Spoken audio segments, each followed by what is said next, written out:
Hi, I'm Brent Stafford, and this is a RegWatch News Alert, part of our Last Stand Canada coverage on vaping. Joining us is Dr. John Oyston, anesthesiologist and harm reduction advocate, for reaction to the vaping products flavor ban just implemented by the province of New Brunswick. Dr. Oyston, thanks for coming back on RegWatch. Thanks, Brent. It's always nice to be here. Well, anyone who says government is chronically incapable of moving quickly is proven wrong by what just happened in New Brunswick. In a matter of a few weeks, the government tabled a bill to ban flavors, and today that bill is now law. What do you think the health impacts will be as a result? Well, I think this is going to be a great day for the tobacco industry in Canada. I think the tobacco lobbyists and the people who make money out of tobacco will be very happy, and will be hoping that the rest of Canada will follow New Brunswick's lead in banning flavors and vape products. Because we know exactly what's going to happen here. We have the scientific studies which have predicted what's going to happen. But more importantly, we know what's happened when they did this in San Francisco. When they banned flavors in vape in San Francisco, cigarette smoking went up 30%. And I don't know that there's anything different about the legislation in New Brunswick compared to San Francisco that's going to make us have any different result. So I think this is a disaster for public health. I think it's a disaster for smokers, for vapors. And I think it's a disaster for public health generally, because one thing we've learned out of the COVID epidemic is that it's important that public health decisions are based on scientific fact and not on things that are untrue or things that people wish was true.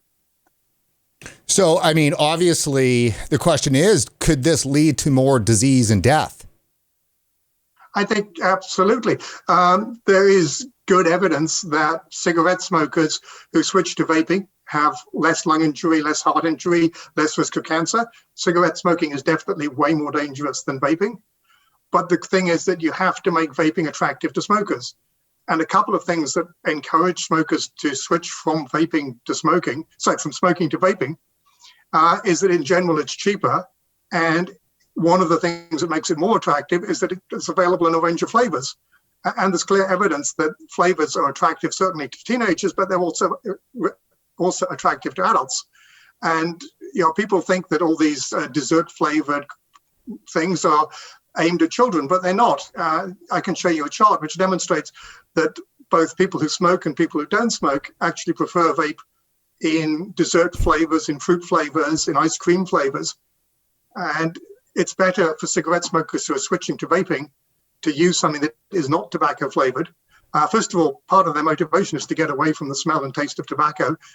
Almost nobody, even smokers, wants their room, their cars, their clothes to smell of tobacco smoke. So the sooner they get away from tobacco and into a fruit flavor or whatever makes them happy. Like I have one person I dealt with who loved Earl Grey tea, and so she vapes Earl Grey tea flavor. I know another vape store owner who loves Fruit Loops, and she vapes with Fruit Loops flavors. Because to be honest, vaping doesn't give people entirely 100% the satisfaction they got from cigarette smoking. But if you can bring in a flavor that gives you some sort of childhood memory, or it's something that you're fond of as an adult, that's one of the things that encourages people to stick with vaping and not relapse back into cigarette smoking. Now, politicians aren't known to be, up on everything. So are they finding this information themselves and really, is that the instigation for it, or are there groups, or are there, third parties that are really driving this? That's a very interesting question. And certainly, I think a lot of it is concerned parents. And, parents are finding out that their high school kids are vaping. And this is a new thing. It seems to be a thing that's scary. The media have all these scare stories about, exploding vapes and lung injuries and so forth. And so the parents are naturally scared. But an enormous amount of this is media hype, that media is playing up very rare problems. For example, there have been a few cases where vapes have exploded, but for every one of those, there's thousands of people who died because they were smoking in bed and their bed caught fire. Or there's people who were smoking at a campsite and the whole campsite caught fire and it started a forest fire. So it's that sort of disproportionate assessment of risk that is leading people to do things which in the long run are going to do more harm than good. Now, you said up at the front that the tobacco industry is, doing a victory lap, but you can certainly see the Lung Association and the other health groups doing a victory lap as well today. Yeah, I mean, it's very strange. It's very disappointing. So I have the press release from Barbara Walls, who's the Director of Health Promotion for the Lung Association. And So she is lauding this ban, but the document is inaccurate. So it says, for example, although some may be of the opinion that flavors encourage smoking cessation, there is no science to support that. That's just simply not true. There are plenty of scientific articles which show that flavors are important in helping smokers to quit smoking. So right there's a simple statement which is untrue. And I think it's outrageous that somebody who is the public relations person for the Lung Association of New Brunswick is saying something which she ought to know is false, that they haven't done their research on this. If they're saying that there's no evidence, they really just haven't worked hard enough. And then the other thing which is interesting is they quote, as part of their background and part of their reason for doing this, a study by the Heart and Stroke Association. They published a 2020 Youth and Adult Vaping Project report.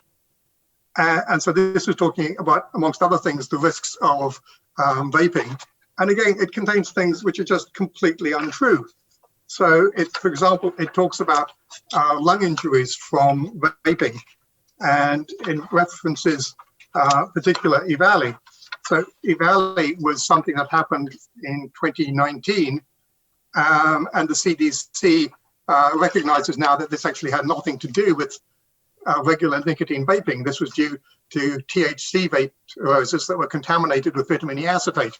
This was a black market. There was an issue with black market products, and so to say that vaping causes lung injury and then talk about EVALI as a demonstration of that, that's just totally inaccurate. And it's hard to understand how they could say that in good faith.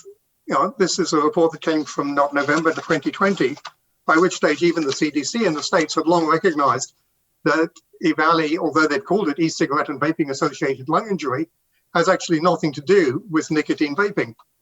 So they're basing their whole argument on a tissue of lies and things that they should know are lies and things that have been debunked. So it's very disappointing to see public policy being led by things that are basically factually untrue.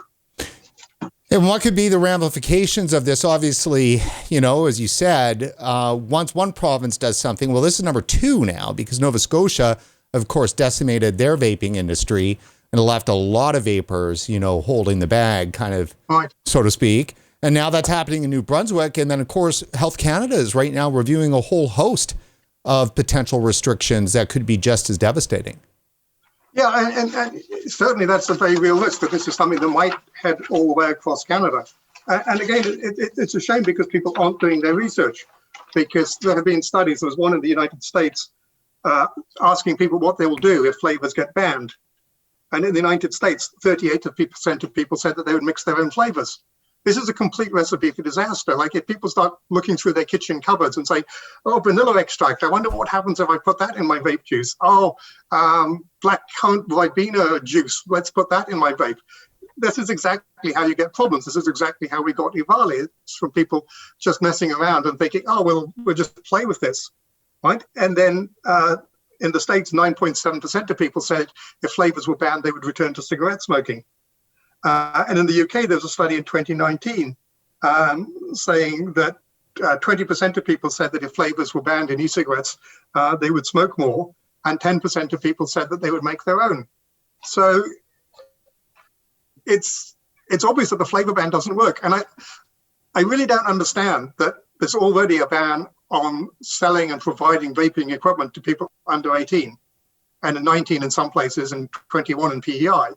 So why do we need a flavor ban? Why don't we just enforce the legislation that we actually have, which actually does what we want to do, rather than do something else, which is likely to be ineffective and is also going to be counterproductive? It's actually going to make it harder for cigarette smokers to quit, and it's going to make it harder for vapors to stay vaping and not relapse back into cigarette smoking.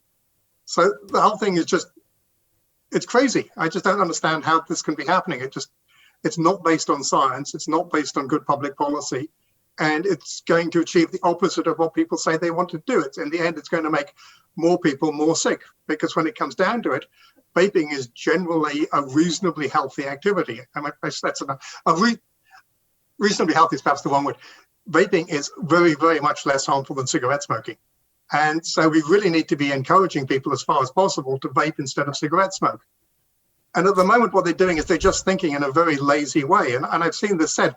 They said, oh, banning flavors in cigarettes was the right thing to do, so banning flavors in vape must be the right thing to do.